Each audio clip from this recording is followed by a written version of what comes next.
Morning to all! Magandang umaga sa lahat. Kumusta ang panahon you guys? Dito sa amin umaambon. Medyo malamig-lamig ng konti na ngayon. May kasama pang ambon. So, the weather is so very fine. Ngayon guys, ang ating iba-vlog ay ang aking plant for the week. Itong aking Hoya silata na nag-bloom. So, ito guys, mga 1 year pa lang sa akin tong Hoya silata na ito. Meron akong isang dating Hoya silata. Ito. Ayan. Ito yung aking Hoya silata. White color ang ano nito. Ang bulaklak nito. Ayan. Ito yung aking sinaunang Hoya silata na 2 years after bago siya nag-bloom. Ayan. So, itong Hoya silata ko na to, ito yung kanyang bloom guys. Napakaganda. Actually, sa isang kumpol, sa isang umbel, dapat 25 or more pa. Kaso lang, ito hindi na umabot ng 25 kasi nanlalaga siya pag nahanginan. Plus, kung naano ito ng ibon, ubos yan lahat. Promise. Ganito siya. Ayan, kaganda. Ang ganda ng kulay niya. Yung isa white, ito kasi pale lemon. Ang ganda ng pagkakulay nito guys. Oh, promise. Ayun, bumuka na kasi siya eh. So, ito yung kanyang peduncles. May iba pang peduncles dito guys.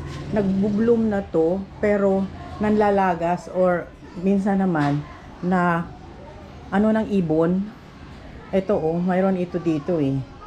Yan. Ito pa. Mayroon pa oh. Yan. Hindi katulad nung aking white na ang tagal nag-bloom. Siya, ang bilis niya nag-bloom.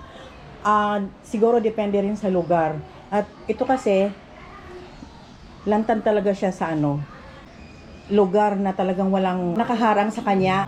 Mayroon akong video. Doon siya nakalagay.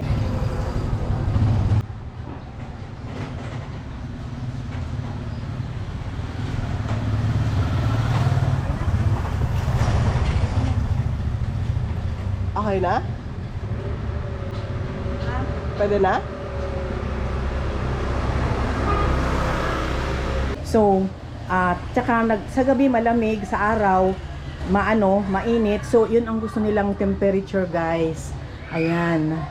Kaya, panay ang bloom nito. Actually, 3 times or 4 times niya itong attempt. Ito lang, ngayon lang siya as in talagang nakabuka ng tuluyan. Dahil umulan nga noon at mahangin, so laglag lahat yun.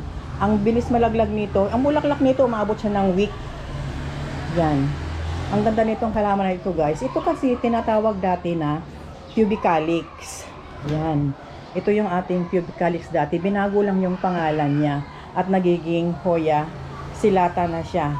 Ang bango nito guys, sa gabi. Ito yung mahiwaga sa kanya. Sa gabi siya umaamoy. Nagbibigay ng scent. Let's say, pagdating ng 6 o'clock, minsan hinanap ko saan kaya yung bango na yun.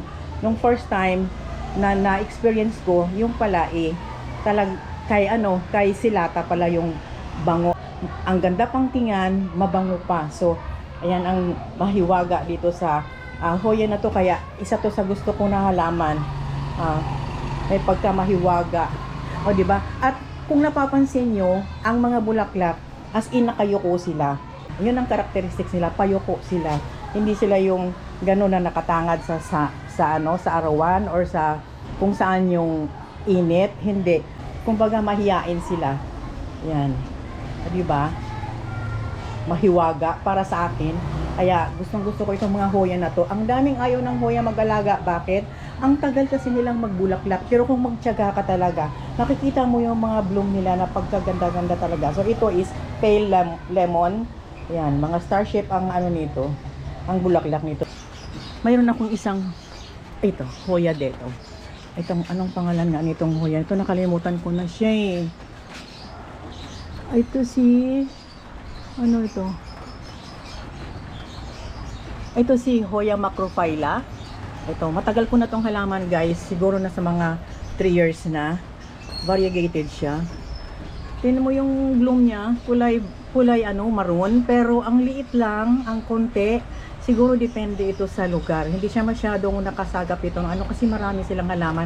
So ibaba ko to doon sa ibaba na yon. Tingnan ko kung dadami or lalaki yung kanyang mga bulaklak. Kasi ang laki ng dahon.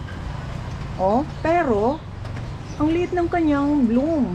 So, baka depende sa ano, ilipat ko to. So yun, mayroon pa ako ibang mga nagbo-bloom na mga hoya nandun lang sa ibang lugar. Hindi ko na maipakita ito kasi sa isang lugar lang sila nandito ko. Kaya madali kong naipakita. So sun exposure nila, ayaw nila talaga ng direct sunlight. At gusto nila ng medyo ma-humid ng konti. At gusto nila dry lagi yung kanilang lupa. Pag nagdilig tayo, yung eksakto-eksakto lang. So twice ako nagdidilig nito a week. Yan, twice a week lang. At saka once a week ako naglalagay ng fertilizer, yung ano lang, yung anaa, yun lang ang pinangdidilig ko sa kanya.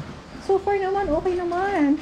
Ang bilis nga niyang lumago, ang bilis niyang lumaki doon eh. So, mas maganda yung lugar na napaglagyan ko sa kanya. O, di ba?